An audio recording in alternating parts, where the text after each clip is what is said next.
This episode is brought to you by Chevrolet. Now's your chance to support a team with real grit. The Chevy ZR2 family of off-road trucks. The first ever Silverado HD ZR2 joins the all-new Colorado ZR2 and the Silverado ZR2 for a commanding lineup of off-road ready trucks, equipped to take on anything this season throws their way. Visit Chevy.com to learn more. Stream your favorites and discover more with the Disney Bundle. Watch the new season of Loki on Disney Plus. On Hulu, fear creeps in with the boogeyman. And touchdown with college football on ESPN Plus. All of these and more streaming now. Get the Disney Bundle with plans starting at $9.99 a month. Plans with ESPN Plus starting at $14.99 a month. Terms apply. See DisneyBundle.com for details.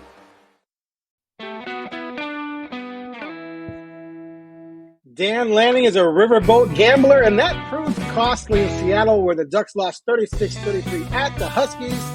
But were his failed fourth down decisions all that egregious? We will talk about that and much more on the Oregonian Sports podcast.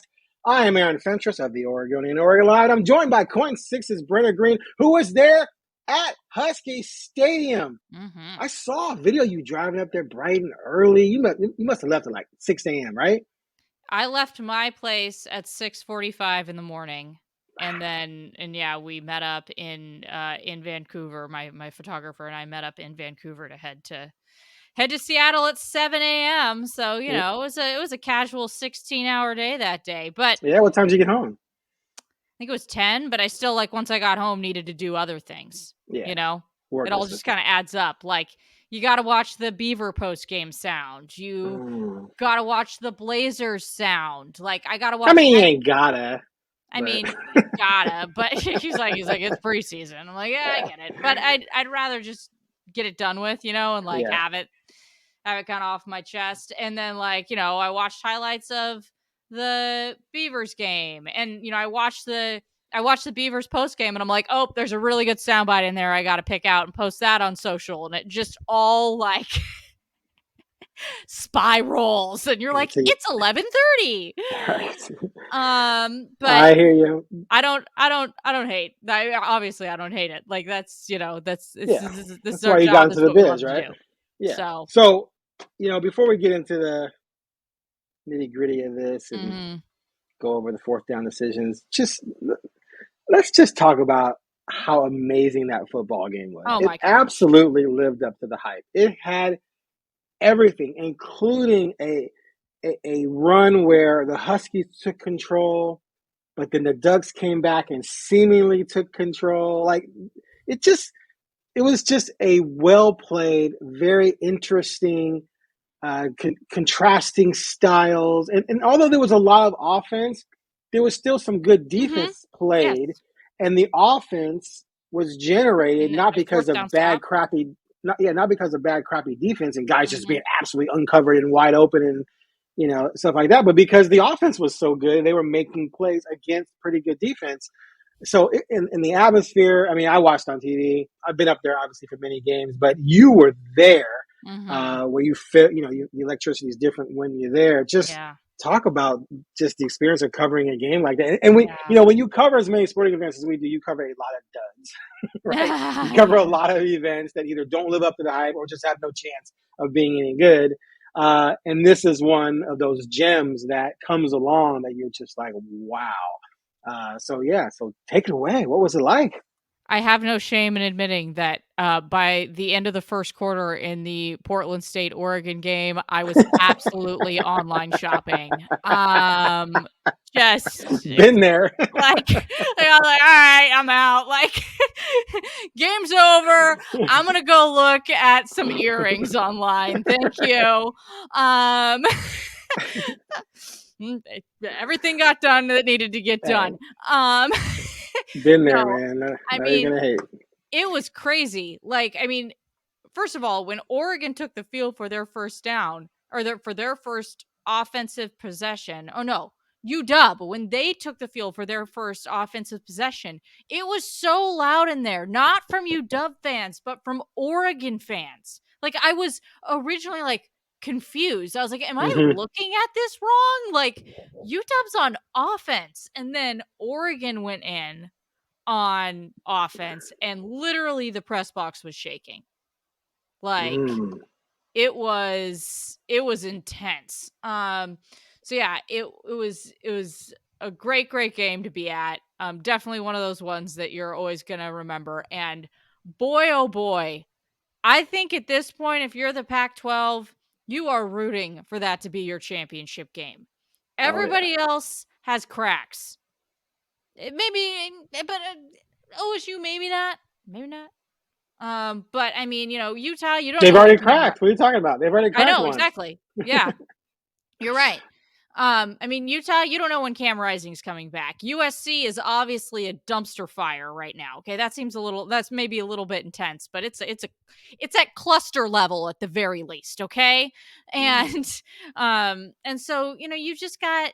I really do think that those two teams really proved that they are the class of the conference this year in that game, and we can only hope to see that matchup again, because I think that would be something else, and boy, would that be a lot of fun to be at in Vegas. So I am very much, it's not me like rooting against one team or another, but I'm rooting for a good game at the end of the day at that Pac-12 championship game, and I'm rooting for a game that gets me there.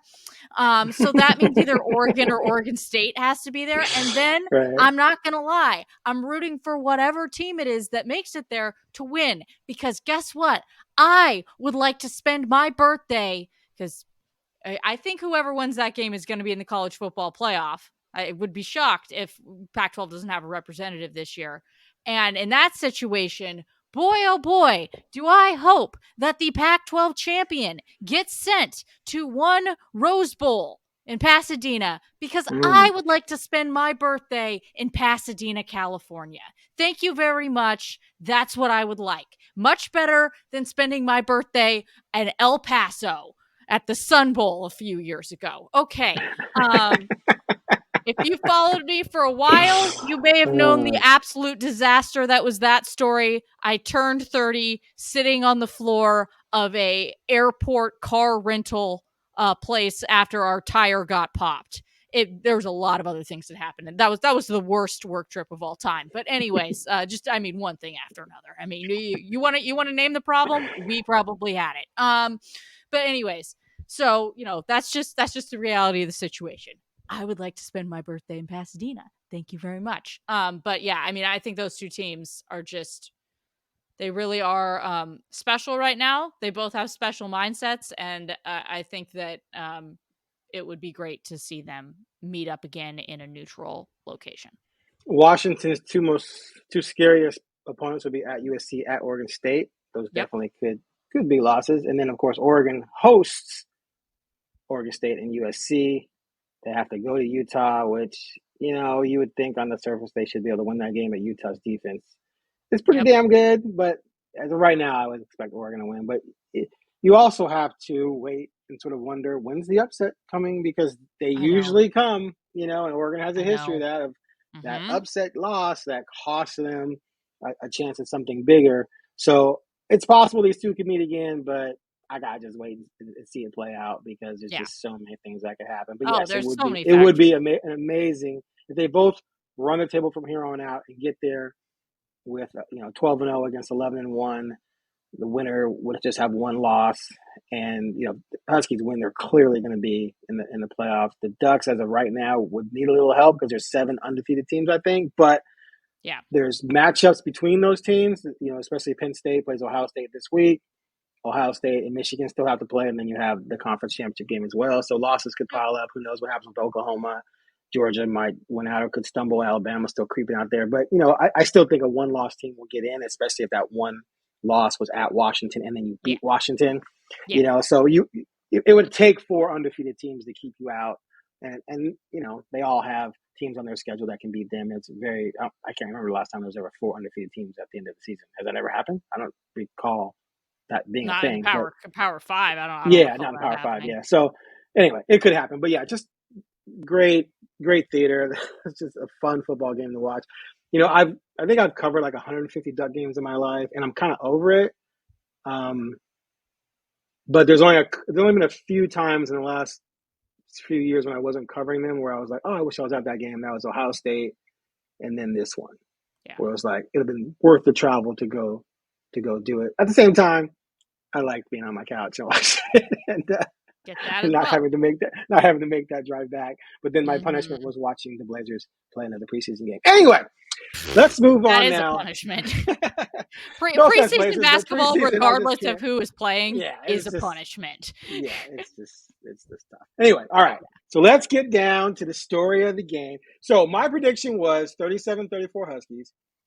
And what I said on Talking Ducks and other places was that it was a pick'em game for me. I'm going with the home team just because it's a pick'em game, and that it's just going to come down to some stuff. And all this talking about X's and O's and matchups and all that kind of thing, none of that's going to matter in the end. It's going to come down to just some things that happen. Yep. And the things that happened in this game were primarily the fourth down decisions by Oregon. Now, the Huskies had one too, where they went for it on 4th and goal. And, of course, then you have the missed field goal at the end, which, it's kind of ironic that fans wanted so badly for them to kick those other field goals, and then they missed one to tie. But it was longer than the other ones would have been. I was going to say, a little bit different in terms of the yardage. Still, you got to come through there, Camden Lewis. But okay, let's talk about the fourth downs because people are freaking out about it. And it's just a fascinating discussion because, Dan Lanning said it himself. If we get a touchdown, we're not talking about it. Nope. And people loved him when he was gambling, the onside kick at UCLA last year, some other things he's done. It's like, had they scored 2 touchdowns both of those times, right? Then he's genius Dan Lanning. Oh my God, we're glad he's our coach. He's such a better game manager than Mario. And that's another thing. People need to stop talking trash about Mario Cristobal and his game management at Oregon because your boy Dan Lanning, the replacement that you guys all deemed to be far greater than Mario, even though he'd never been head coach before, has cost some costly moments with his decision making. That said, I do think the belly aching is overblown in some of these cases. And I'm going to start with the second fourth and goal they went for. Mm-hmm. And the reason why I think that one's overblown is because when you make that decision that deep in someone's territory, part of the calculation is that if you fail, you've got them pinned inside the 5 or the 10. Yes. And then you have a low probability of them driving out there and scoring. Now, Oregon had a 90-plus yard drive, so it does happen. But that's part of the equation. And what happened was you got 3 and out, punted, you took over at the 50, around the 50, and then you scored a touchdown. So what people are saying is, well, we could have had that touchdown and the field goal. Well, not necessarily, because if you kick the field goal, then you got to kick off. Now Washington starts at least 20-25, and there's a good chance they're going to move the ball, at least in the position to pin you deep with a punt, or maybe they go down and get some points. So you can't count the field goal when you got a touchdown just plays later because in part of the field position set up by missing the field goal. All right. Now, however, the first time they went for it, you didn't have that factor because when you failed, you went to half. So you had no chance to benefit from pinning Washington inside the 5 and maybe getting the ball back with a chance to score. To me, that one is like, it's free points. You got to pick. The receiver fell. You got to pick. You're in field goal range. It's a free 3 point. Just take it. Yep. Just take the 3 points. So that one I would criticize more, but it all comes down to the philosophy of do you go for it and gamble and try and get that touchdown? And if you do, it looks great. If you don't, you just live with the consequences. Or do you do, what most people would do in the history of football, and you would take the field goals. I personally, and I've coached some football in my life, I'm taking the field goals. That's just my personality in those situations. Unless I'm way better than the other team, and I feel like my chances of getting that fourth down are really, really high, as opposed to in this game where you have a pretty evenly matched situation. Okay, so now, before we get to the other one, give me your opinion on just the field goals themselves and passing on them before we get to the other fourth down. Yeah. I want to talk forever here. So, my big issue with not going for it on that first field goal was that... Or not taking the field goal. Not taking the field goal, yes. Sorry.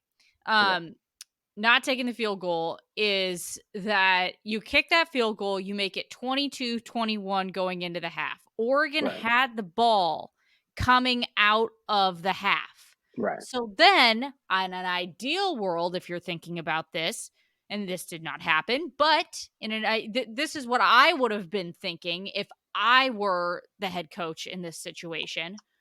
And I understand math is hard, especially in those moments. However, you get the ball coming out of the half. Well, you can march right down the field. Hopefully you can march down the field, get another touchdown, and then you can go for the 2-point conversion, put yourself up 7. So you're putting yourself in a really good spot in terms of that. At the very least, you're hopeful that your team is going to go down and get you close enough into field goal range, and you're going to be able to take the lead back. Right. So there was just too many. It just didn't make any sense to me. It's like I saw Lanning like wave Camden off, and my stomach just went whoop. Like I was like, no, bad, Dan, bad. Like I was like, he should be taking this field goal right now because, as you said, you can't flip the field. Like there was just no. And then Lanning admitted it post game. He was like, yeah, that probably wasn't great. And then I felt like the second one, I'm like, at this point, like, just take the points. You need something to kind of get you going. And they ended up obviously getting themselves going down the line, so it worked out okay. But at that point in the game, it was just like, you just need to take some points to stay in this thing. Now, it was 29-18, right? I believe so, yes. Okay. So you're putting yourself in a position where you could, like I said, make it a one-possession game, 29-21. Yeah. Exactly. So that was just, both of those decisions just didn't sit right with me, especially when you're in a hostile road environment. Like, you got to take your points. And I know sometimes it's annoying because you're like, oh, the other team's scoring touchdowns, whatever. But, Oregon's offense ended up working out. Now, I understand you don't know that in the moment when you're trying to decide whether or not you're going to take those field goals. And Oregon's offense had kind of been dink and donking its way down the field at that point. Mm-hmm. And then they got it together. They decided to wake up, and I was like, oh God, yes, Bo Nix remembers Troy Franklin exists. All right, we got it. But yeah, I just felt like he needed to take the points in both of those situations. Especially, I felt like the second one, because at that point you just couldn't go 0 for 2 and not get any points on 2 possessions in the red zone. But I also thought that the first one was bad as well, because like you said, you can't flip field position, and it sets you up really nicely for the start of the second half. Right. So I was not a fan of either of those decisions. And I love it when coaches are aggressive. I think it's great. I think it's awesome. I think we need more of that in the game. But I just felt like in those 2 instances, it wasn't the right call overall for the team. Now, do we want to move on to the other 4th down call? Well, I want to make one more point here. Yep.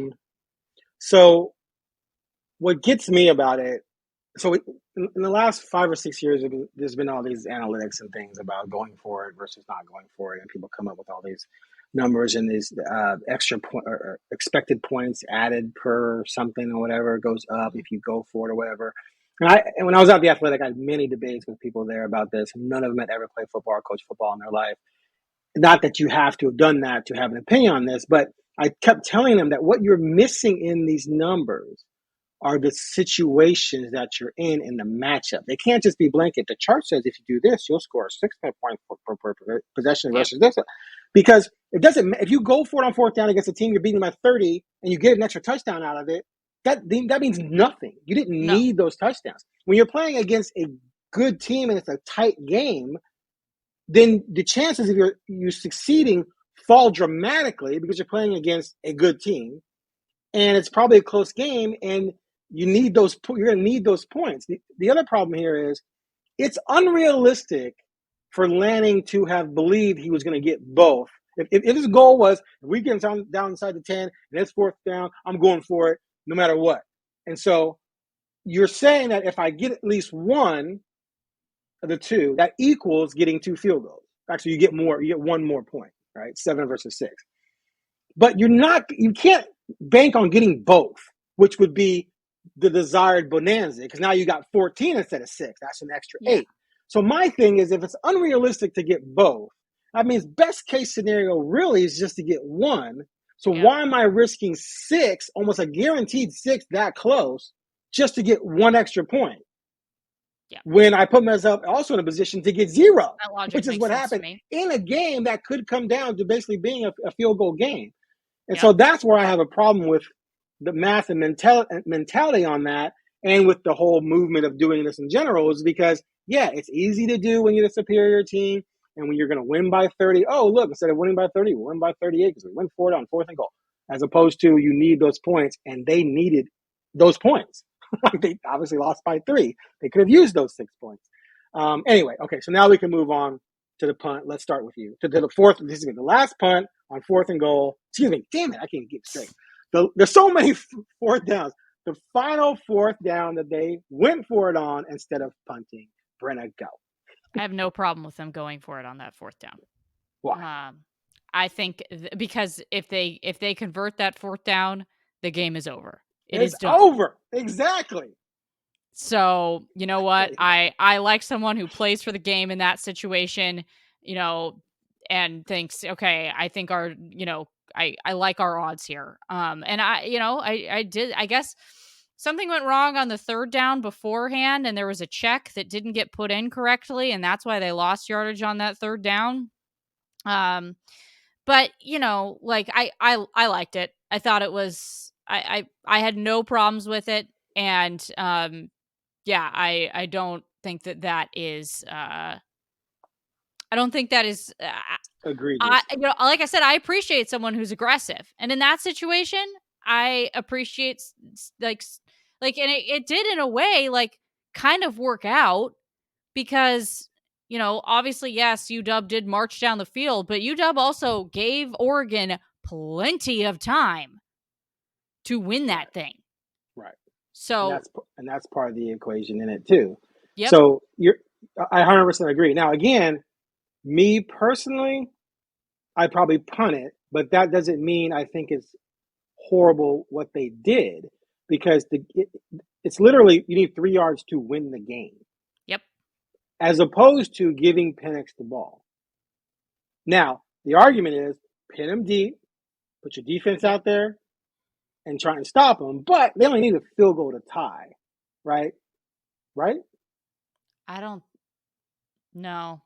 They needed a No, they're at 4. They're at 4, sorry. They needed a touchdown. Okay. 4. So they needed a touchdown.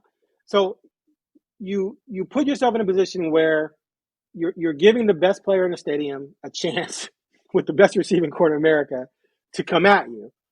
And it's going to be a long field, probably, if you have a good punt. They do need a touchdown.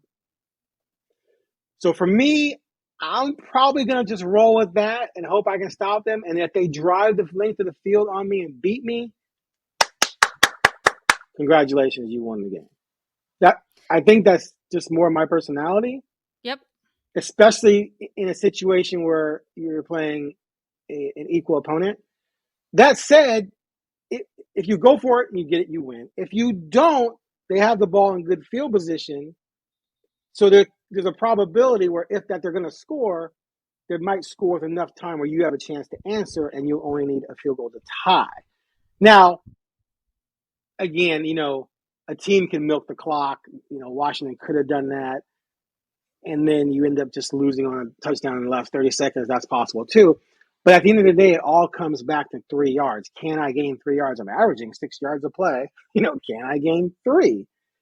And I just, me personally, I think I would punt, but I don't have a problem, like you said, with them going for that situation. What I did have a problem with is how when you need just 3 yards, there wasn't one receiver. When I watched it the first time, I'm like, did one receiver run a 3-yard route? It looked like they all went downfield. Maybe I need to double check. But when they showed it from Nix's angle, they were all intermediate routes. And I'm just like, what? So you ran everyone intermediate? Not one guy ran a shallow drag or something in the flat or a slant, a quick hitch or anything? So you got someone to go to if those deeper routes were covered, because the whole point of the deeper routes in that situation would be to open up underneath, and they cover underneath, you go over the top of them, not just send everyone intermediate. Anyway, I need to look at it again because maybe I just missed somebody, but that's what I remember. So that's what I didn't like was the call, but going for it, I can totally accept and live with that. Yeah. I was down on the field at that point, so my vantage point of what all transpired on that play wasn't exactly ideal. And I'm don't gonna know call it if up I've while you talk.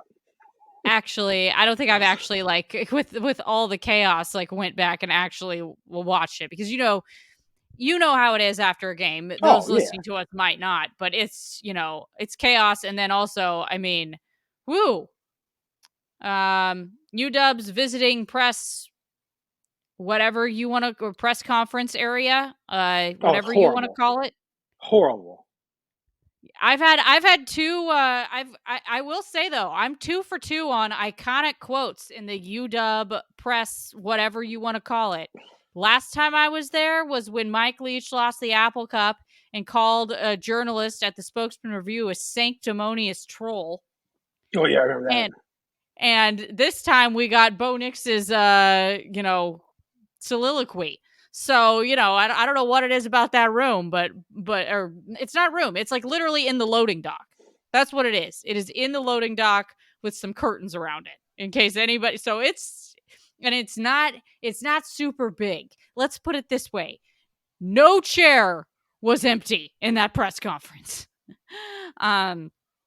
So yeah, but yeah, I mean, all right, I got the play. I understand what you're saying.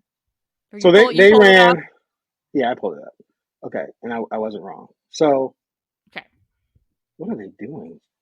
I did see something that Troy Franklin was apparently wide open. Yeah, that's a lie. Okay. Wait, let me make sure I got Troy Franklin here. Okay, so one receiver ends up at 11 yards. Another one ends up right behind him at 13, which makes no sense. You had two receivers within 2 yards of each other in the exact same area. So someone ran the wrong route, I think, on that.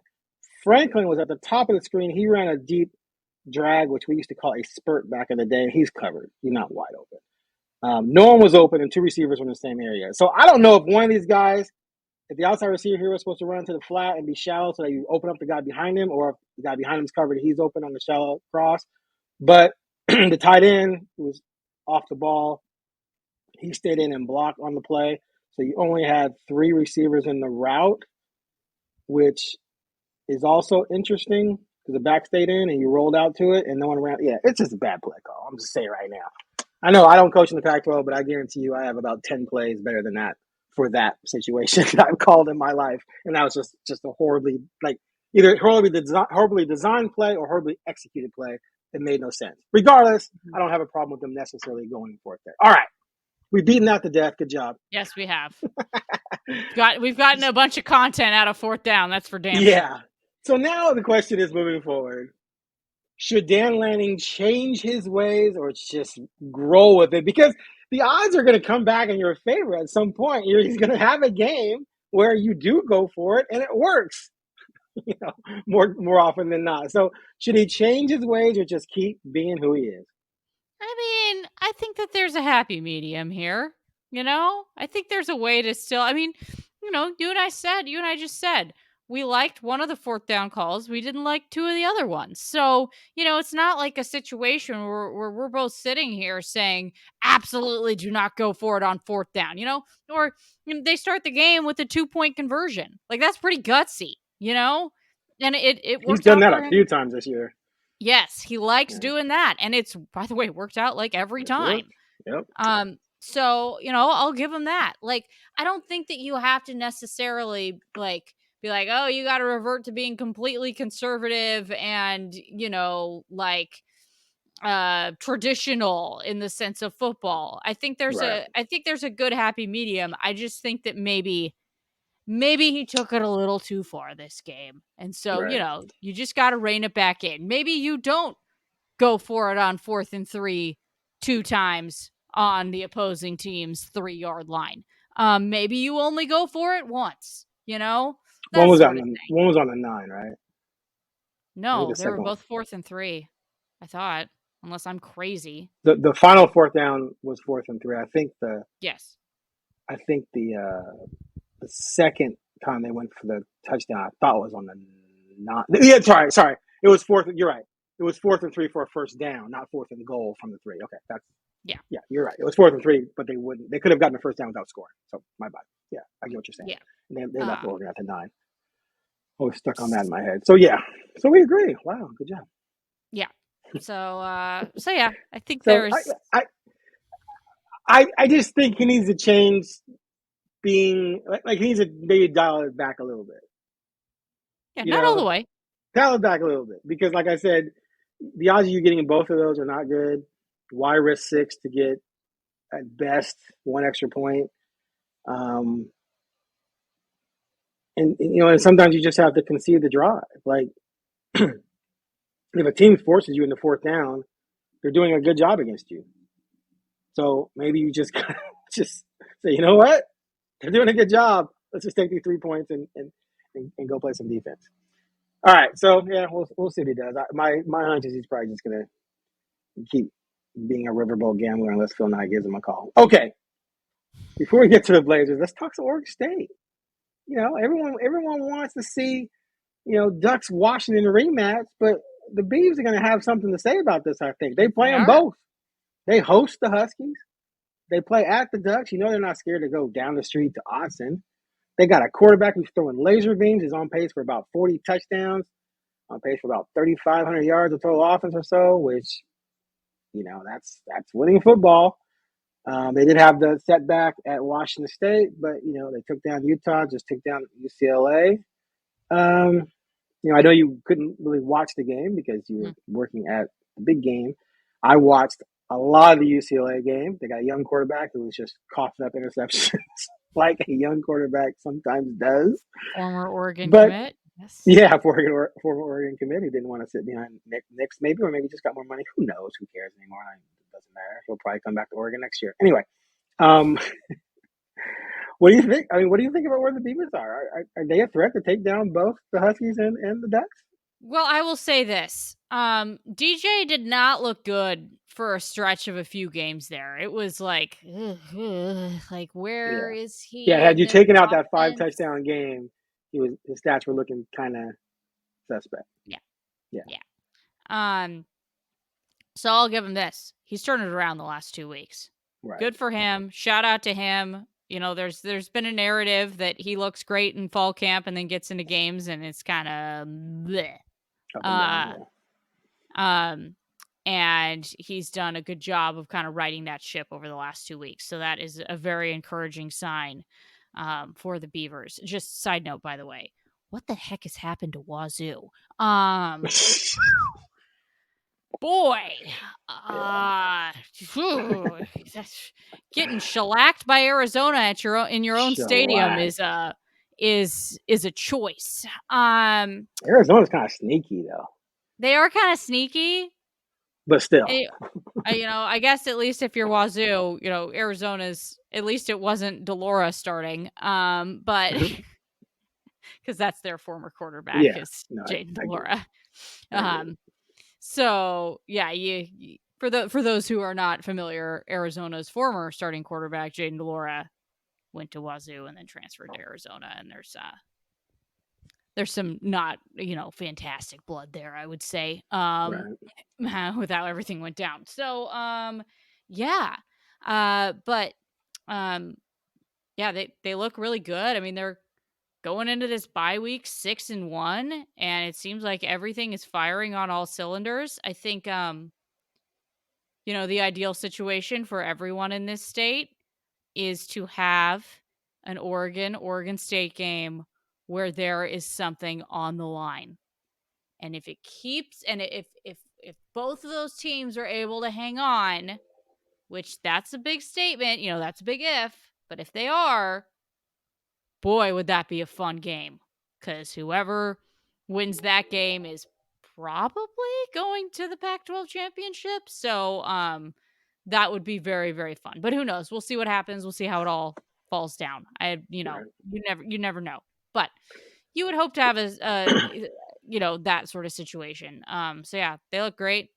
Their offense looks much improved over the last 2 weeks, which is exciting. They finally got. I don't know They finally found their tight ends again. Namely one and Jack Velling. I think that's how you pronounce his last name.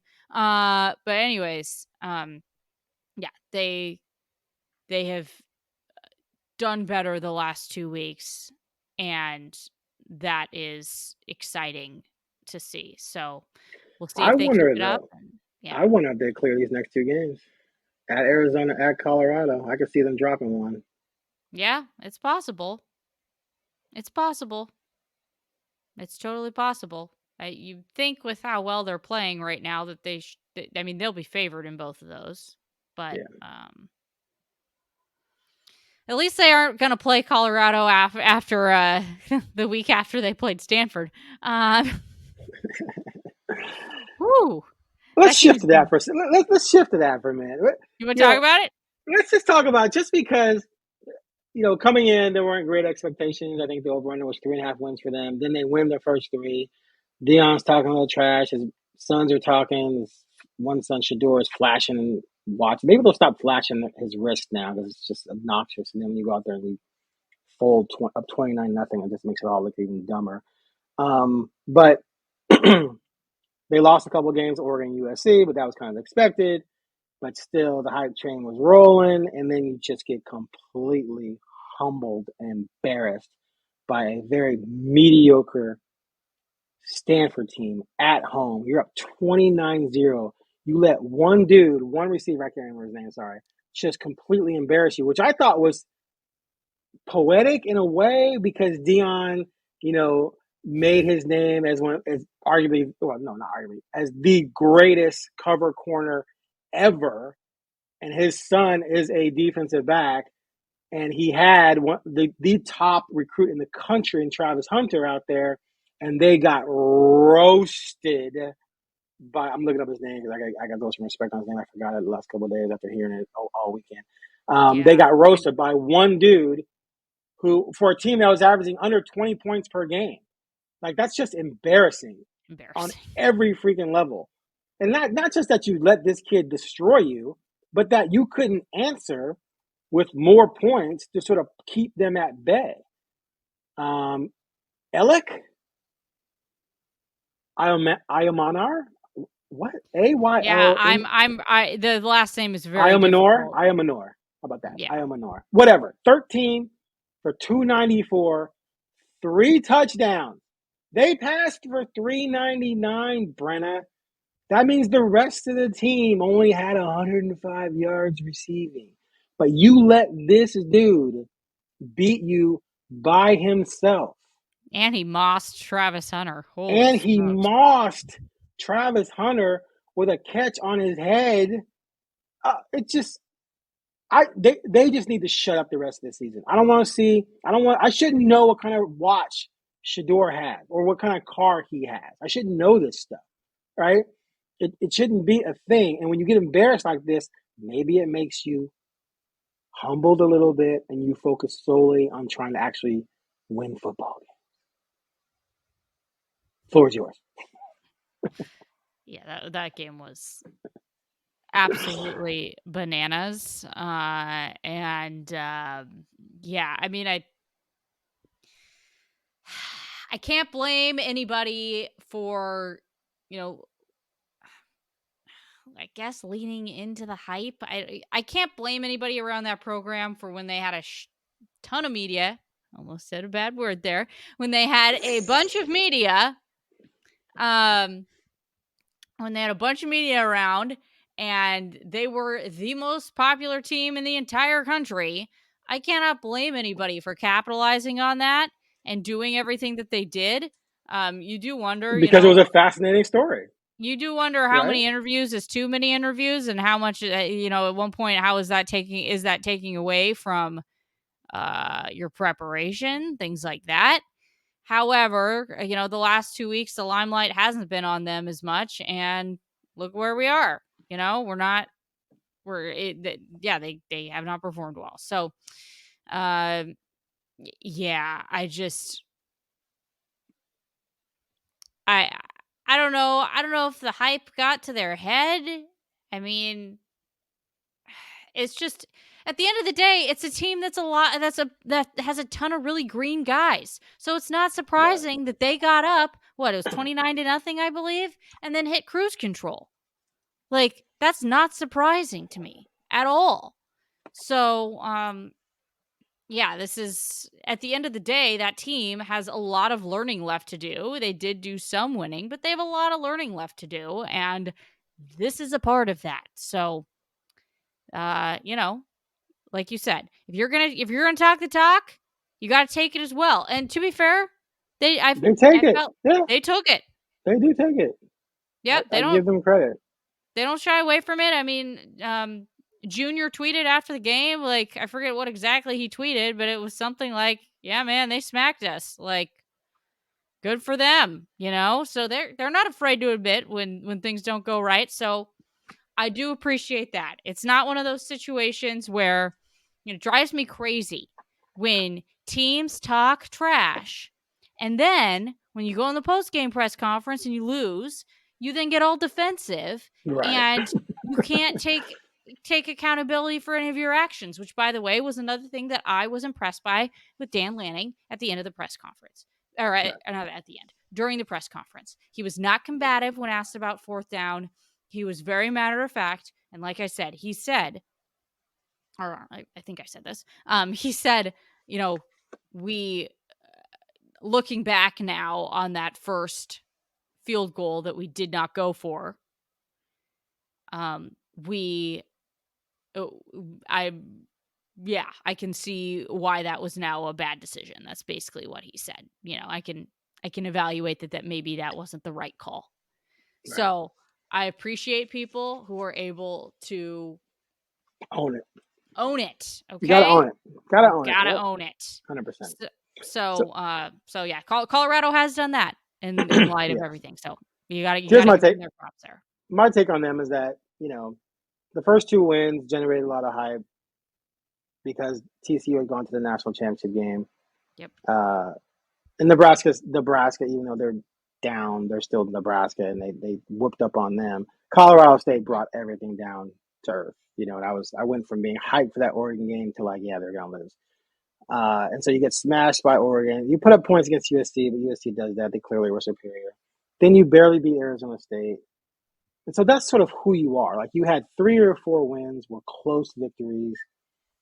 And then you got pummeled. Your defense got pummeled by 2 good teams. But the Stanford loss is different because that just speaks to a team that just didn't have any focus, didn't have any attention to detail, lost their way, were not really, intent on playing smart, good football. They just, we're whooping up on these guys. They can't touch us. We're so special. We're Colorado, primetime, blah, blah, blah. Look at my watch. And then they just got snake bit by a bad football team. It's one thing if you go, like let's say that was Oregon State, and they got hot, and Oregon State has some turnovers. You're up 29-0 in Oregon State, right? It's still a good football team that you have to be leery of. And that's a team where you say, get a couple breaks the other way, because sometimes what goes one way goes the other way. Next thing you know, it's 29-20. It's a game. But this is Stanford. They can't even score 20 points per game. And you gave them 46. You let one dude beat you. Like, it's just, that speaks to culture and not, having the little thing, the details in place to prevent anything from like that to even have remotely a chance of happening. And so that's where Deion has to corral this thing and shift from the prime time and my son's being silly and all that kind of stuff to, all right, we need to buckle down, because they got at UCLA, home Oregon State, home Arizona, at Washington State, at Utah. They could lose all 5. Yep, easily. And if you win 1, now you only have 5 wins. That Stanford loss could cost them a bowl game, unless they can somehow win 2. Now, upsets happen both ways, so maybe they upset Oregon State. Maybe they pull off a win here or there that maybe you don't think they're going to. We'll see, but they better fix their attitude, get us out of control. All right. Let's just talk about the Blazers real quick, and then we're going to get to something I know you're just excited to talk about. You're just so excited to get to. When I didn't even have to mention it. I just said, our pop culture segment, what I need to talk to. And Brenna's face lit up like a little kid on Christmas. Woo! She was so excited. She's like, "Oh yes, we have to talk about that." I never even said what the topic was. If you've been listening to the show, you know what it is. But anyway, Blazers, real quick. I know you probably didn't watch. You didn't watch them Saturday. No way you didn't. You were working. You watched them though. You were there Thursday. Yep. When they played the Suns. So just give me your. It doesn't even have to be a deep dive impression. It's preseason, but just your your brief little feelings about this young little plucky Blazers team.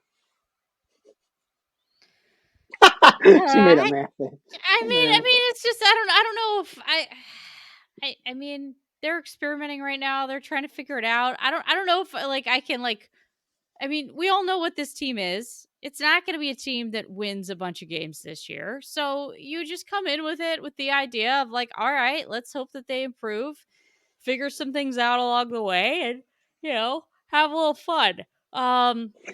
We got to the Blazers and she's yawning. I'm yawning. I mean, some people think they're going to surprise. Some people think Scoot is Derrick Rose, Sharp is Baby Jordan, Kamara is Scottie Pippen all of a sudden, and of course Ayton, after coming to the Blazers, is going to become Patrick Ewing.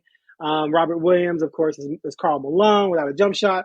But they're going to win 60 games. Nah, no one's saying that. But some people think. I was going to say, do those people have more than 4 Twitter followers? But there are some out there who believe they can, surprise people, make some noise. Okay, I mean, I would love to be freezing cold. That'd be great. It's way more fun covering a team that's winning than covering a team that's losing. That's for sure. But yeah, I mean, I don't know. It's just you ain't buying. I can tell. No, I mean I'm not. But I mean, that's because I don't have any reason to buy right now. It's one of those things where, one of my friends in college said this to me, and it always has stuck with me. He said, "I live my life by the mantra cautiously optimistic." Mm-hmm. And boy, that feels like the way to watch the Blazers this year. Find the good in things, and when things go bad, guess what? It's not the end of the world. So because you had low expectations. Yep, exactly. So, I mean, I think it's fun. Scoot's shown some flashes. Scoot's also shown that he really needs to work on his 3 ball if he's not catching and shooting it. There's some stuff. We still haven't seen Robert Williams play with this team yet. So there's just a few question marks here and there, but I mean, it feels different than, last year where it was okay, there's all this pressure and all this weight and trying to figure out, okay, how do we make this all work? How does Dame get his championship? Now it's kind of well, let's just take it easy, see how it goes. So I guess I don't have many impressions of them right now because A, it's the preseason. And B, it's not a team that I feel like you can really have a good impression of until you're about 10 to 15 games in. You can kind of see what's working, what's not working. And right now we're not going to find out what's working and what's not working because it's the preseason. I did appreciate, on Thursday, last Thursday, Chauncey sending Scoot and Shaden back into that Phoenix game when he easily could have been y'all are done for the night. I thought that was great that he was no, you guys need these reps. You're going to keep playing. You're going to keep going. Right. So I appreciated that. And this will just be a year where, it's, when there's a win, celebrate it. When there's a loss, don't bury yourself. So yeah, I don't know. I just don't have many impressions right now because I just don't feel like there's a full picture currently. And plus, they started the preseason when you were in Ducks Husky week. Yeah. So I was surprised you were at the Thursday Blazer game. I'm hey, I didn't know you were back. You came back. You came back to the country. Didn't even call or text nobody. But that's okay. No, I will say it was pretty wild. For those who don't know, I was in England for a week and a half ish. It was pretty wild to be at the game on Thursday and be 36 hours ago, I was in England, and now I can reach out and touch Kevin Durant. That is so weird. Like, mind blown. So that was something. But yeah, I mean, that was a big game for Nurk and for Little, and so I was Nurk like, went off. This is worth it for us to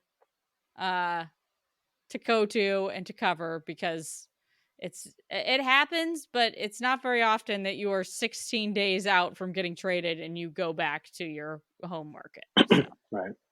So real quickly, and there will be a Blazer Focus podcast done tomorrow to review the entire preseason with Craig Burnback. But all right, Scoot, definitely good. Long ways away from if he can be a true number 2 on a championship team. I'm not close to even buying he's going to be a number 1 on a championship team. That's just tough to do for small guards. There haven't been very many in NBA history, but we'll see if he can develop into a number 2. But at the very least, I love the fact that he's a pass first guy. I love Magic Johnson's my favorite ever. So pass first point guards are what I love the most over all these point guards who like to jack up all these shots. No offense, Dame or Curry, but I prefer a pass first guy. Definitely going to be good. The kid's fun to watch. Great passer already. Love to watch him play. Shaden, too young, still not ready. Not ready to start. Shouldn't be starting. They're starting the right 2 because at least Scoot gives you someone who's a pass first floor leader, which will play well with the rest of your players on your team who can score. Ant's going to go off. Ant's the showcase. He's the best player on this team. He's going to put up numbers. I'll be surprised if he doesn't average 25 or more. And to me, if Scoot and Shaden is your backcourt of the future, then you need to showcase Ant, because you're probably going to move Ant at some point. Just to be fair, because you need a small forward, which brings me to my next point. You don't have a small forward on this team. Like Matisse Thybulle, God bless him, is not a starting small forward. No. He's a good defensive player. He should be a backup 2, getting probably 20-something minutes a game, because he can hit the 3, but he can't create a shot. He's 6'5", not 6'7" or 6'8", like you'd want a 3 to be. So that's a problem. Grant, going to be fine, but he's a power forward who doesn't rebound. He's backed up by a bunch of kids. I know everyone's excited about the young players, but Jabari Walker, Chris Murray, and Kamara are not ready to contribute really to winning at a high level. So it's all about development with those 3, but they're developing behind a 29-year-old guy who has a huge contract. At some point, I think Grant will be moved. And then Ayton, Ayton obviously has talent. We'll see if Ayton will embrace being the guy, because if he doesn't blossom and become better than he was in Phoenix, then the entire package of what he got in this trade is going to crumble right before our eyes. Because I don't even believe Robert Williams and Malcolm Brogdon want to be here. I don't buy for a second that those 2 left a contender in Boston to come play, be backup, or they're backup. Robert was starting. Malcolm was 6th man of the year for a legitimate high-end title contender, and now they're going to play a backup role for Brogdon behind a 19-year-old, and for Williams behind Ayton, which is fair, but they're going to play a backup role on a team that has 0 chance to make the postseason. So we'll see how long the good vibes last there, but I believe that both of them absolutely would want out and go somewhere and win. Once you taste winning at that level, you don't want to go backwards, especially when you're Brogdon, who's 30. So when you just look at the entire fit of everything, it's just a joke. And no offense to each individual, but it's not. This isn't an NBA basketball team. I'm not going to take the Blazers seriously until I see a legitimate starting small forward who can give you 18 and 7 at least, hit the 3, play some defense. Until I see that, I'm just not going to take them seriously, because your backcourt's too small and you don't have a small forward, and your power forward probably physically and skill set wise is a better 3 than a 4, but you don't have another 4 that's over 23 and able to play at high end. And Robert Williams can't play the 4 for a long length of time. And Ayton, we'll see what Ayton is. To me, success this season is Scoot's development and Ayton saying, okay, I'm the guy on this team. Give me the damn ball. We're probably going to lose, but I'm going to get 25 and 12 and elevate my play and establish myself as a legitimate dominant big man. Or he goes the way of waking up one day and they're 10 and 19 and going, oh my God, I have to go out there and play again, a meaningless game when I used to play with CP3, Booker, and Durant. Does he fade after that? I don't know. So I think it's going to be an abysmal season. But I do think it could be fun from a entertainment standpoint if you're pushing the pace and you got Scoot out there running and he's running and throwing alley-oops to Ayton or Grant or Sharp or kicking it back to Sharp or Ant, and they're shooting threes, and you just go, go, go. And then like the Utah game, they lost 138-133. They lost. The defense was bad, as we can expect with the composition of the roster, but it wasn't boring. Right? It wasn't boring. So that might be a great example of how this season can go. Anyway, that's all I got to say about them. Okay, let's get to the biggest news. That's all you have to say. The biggest sports story in the world. The fact that this little known tight end, Travis, whatever his name, who plays for this okay NFL team, was you just couldn't even spell his last name right before I we were usually doing the can. rundown. I actually spelled it wrong. Right? I instantly knew it was wrong, but I couldn't figure out why. He's on my fantasy team. But anyway, Travis Kelce, this unknown guy, and then all of a sudden he just starts dating the biggest pop star in the world right now, Taylor Swift, who has put him on the map and not just made him, Brenna, made the entire NFL relevant. Because the NFL was kind of fledgling. It's just kind of trying to find its footing. It needed something. And it got it in Taylor Swift. So you are a Swifty through and through. What do you make of all this and what your girl is doing for the NFL? Okay, I'm only being ridiculous because there's been so many videos that pop up on social media, especially Instagram, where people are playing on this idea that Taylor Swift put Kelce on the map. Anyway, exactly. Go ahead. I love it. If I were given the option to pay for a feed where I could have Taylor Swift and the game picture in picture, I would do it. Okay? You just have a camera on Taylor the entire game. She's in the left-hand corner, okay? And I'm watching the game and I got Tay-Tay right there so I can watch the game within the game, okay? Honestly, if I'm Amazon, I don't know when the Chiefs play next on Thursday. If they do, they might not. I think they already did play on Thursday. So maybe you know what? They did. They played on Thursday last week when I was out of the freaking country. Missed opportunity by them. I would have absolutely put up a feed. I would have, once you knew that she was in the building, all right, guys, here we go. We're launching we put all the legwork in. We kept it under wraps, whatever. We are launching a feed at kickoff, the Swift feed. Okay? Do you know how many people will watch I'm that horrified thing? right now, just so you know. I don't want to watch Taylor Swift watching a football game. Because she's entertaining, and it's also entertaining to watch this all play out. So anyways, I'm not saying that needs to be on the main broadcast, but put a Peacock feed on it. I'm not Paramount Plus, whatever you want to do, guys. And she's gonna go back on tour soon, so I think that the window is closing, unfortunately for that. But I'm giving you free money to these broadcasters. This is a great idea. Okay. What's the worst that's going to happen? There's no that's a low risk, high reward idea right there that I'm just giving out for free. Okay. Anyways, yes, I have no complaints about this relationship. I think it is fantastic. It is my Venn diagram. I have never felt like a celebrity relationship has been more intersected with my interests in my entire life. So I am invested. I am in. I have watched all the videos. I have seen all the pictures. And I was in England looking up pictures of her at the game and video. I was like, I gotta see what happened. I gotta know what happened. I'm on vacation and I was basically off Twitter for the entire time I was over there. And I still needed to know what happened when Taylor Swift showed up to the Kansas City game. So that says it all. That was the only thing I really cared about over here that this entire week. You know, I was like, I was asleep when Oregon State played, so I woke up and was like, oh, cool, they won. Awesome. You know? But when it was Taylor Swift, I was like, all right, I gotta look up all this stuff. So yes.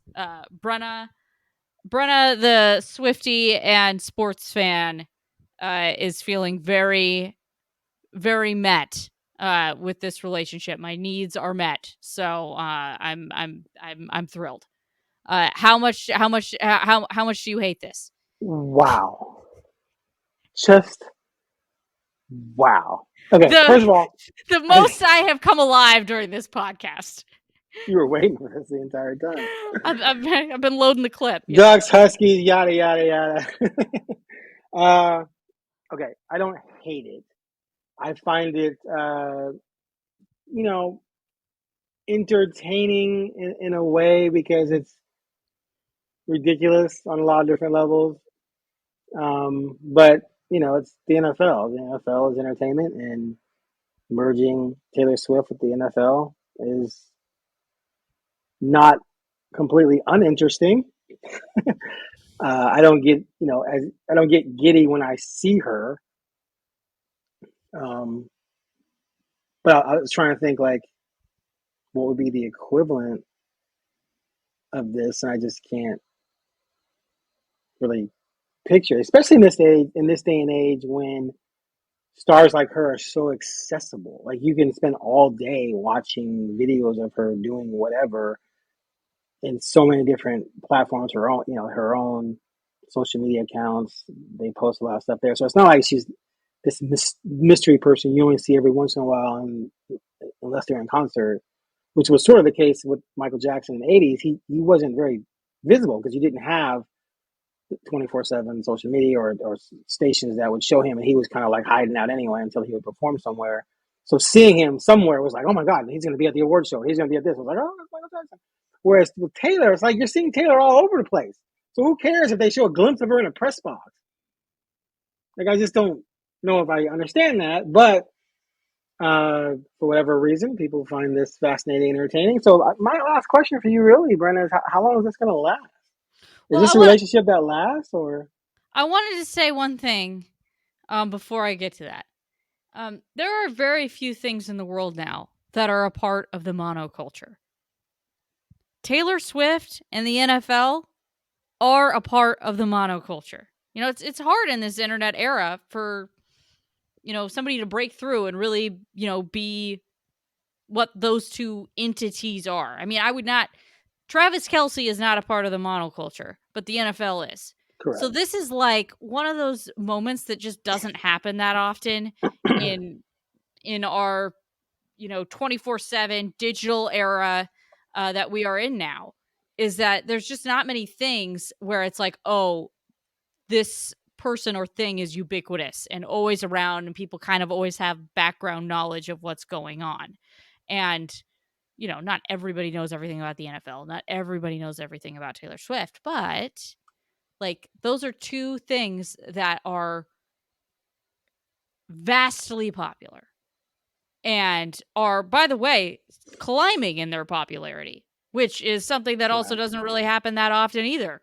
Now, most things go down in their popularity because there's so many things people can look at and watch and do it. Those two things are on a constant.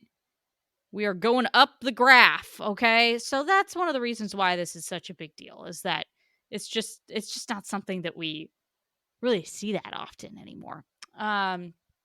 In terms of this relationship, okay, I gotta look up her touring schedule, okay? This is she's about to go overseas, right? Or is she already? Yes. I mean, well, she was in New York this weekend, let me tell you that. Because I saw all the pictures of her and Travis Kelce together.